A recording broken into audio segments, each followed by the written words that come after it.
Kicking us off is one woman who needs no introduction.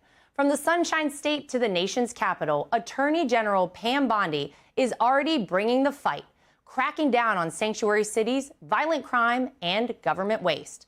She reflected on her vision for a new and improved DOJ, her path to the top, and the unlikely phone call that led to an enduring friendship with President Trump.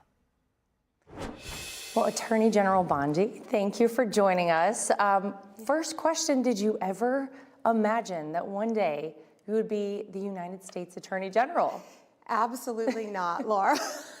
No. I thought, I'm going to go back to my great life in Florida.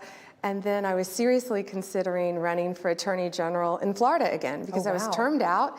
And I learned that if I sat out, I could run again. And I love being in Florida. I love helping people. And that was my plan.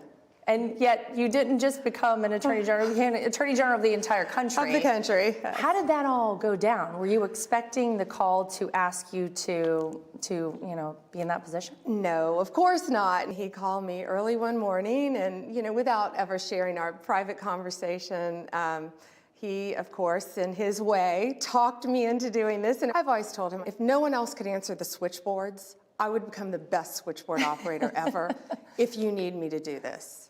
And he told me he needed me to do this job, so I'm going to try to be the best Attorney General I can ever be in the country. It seems like things are different now. Like people are all working together for the same goals. And I don't know that I've ever experienced that with a presidential administration before.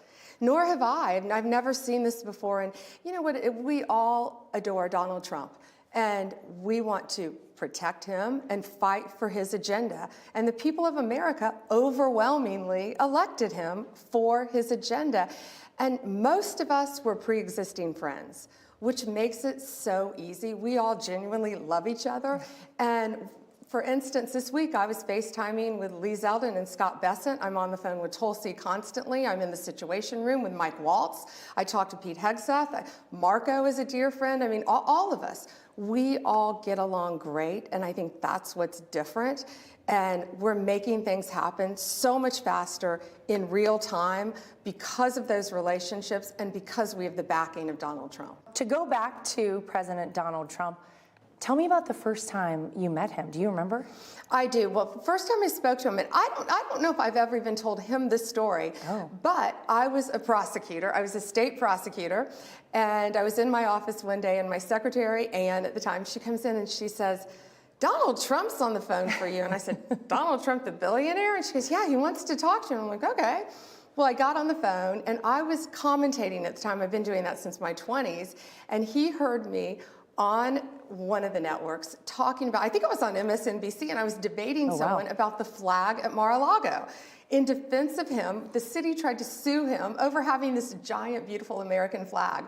So he saw me defending him, got my number somehow, called at the state attorney's office, and just wanted to thank me. And that story, by the way, that's so funny. That story with the flag, that was well before Donald Trump ever entered politics. He was fighting for the American flag so long before he considered running for president, before he would ultimately become probably the most consequential and important president of our lifetimes and maybe in American history.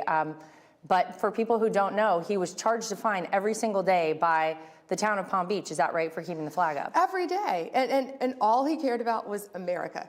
That's what he cared about. So as Attorney General, you must have some things you went into this position saying, these are my priorities. This is what I hope to do as Attorney General of the United States. Can you share some of this? Well, and my priority, it was really clear, and it was a directive from the president: keep America safe, make America safe again. And I was a career prosecutor. I was a state prosecutor for 18 years before I was Attorney General for Florida. So violent crime, fighting violent crime is what I did. And now getting to do it on this huge stage and this level and helping to hopefully protect our country every single day is why I'm doing this job. And he's made it really easy because he has our backs and we're there to support his agenda, and it's making America safe. And it's funny because there has been so much said about this man, about how women should hate Donald Trump. He never empowers women. He's a misogynist, this, that, and the other.